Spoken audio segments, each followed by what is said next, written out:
শবে বরাতে মূলত কি কি আমল আছে? শবে বরাতে কি কি আমল আছে ভাই? শবে বরাত উপলক্ষে ওই রাতে করার জন্য হাদিসে আলাদা করে এই আমল, এই নামাজ, এত সূরা, এতবার, এরকম কোনো কথা কোনো বিশুদ্ধ হাদিস দ্বারা প্রমাণিত না।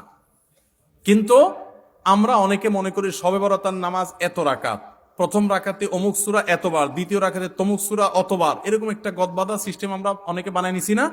এগুলোর কথা কোনো হাদিস দ্বারা কিন্তু প্রমাণিত না। হাদিসের নামে, ইসলামের নাম মন গড়া কিছু করলে সেটা কিন্তু জায়েজ হবে না। তাহলে আমি কি করতে পারি? মধ্য শাবানের রাত, যেটাকে আমরা শবে বরাত বলি, এই রাতে আল্লাহ তাআলা বান্দাদেরকে সাধারণ ক্ষমা ঘোষণা করে। এই রাতের একবারে কোনো মর্যাদা নাই, ব্যাপারটা সেরকম না। মর্যাদা হলো যে আল্লাহ তাআলা বান্দাদেরকে সাধারণ ক্ষমা ঘোষণা করেন। তবে যার ভিতরে অন্যের প্রতি হিংসা আছে, শত্রুতা আছে, তাকে আল্লাহ মাফ করেন না। আর যে শিরকে লিপ্ত, আল্লাহ তাকে মাফ করেন না।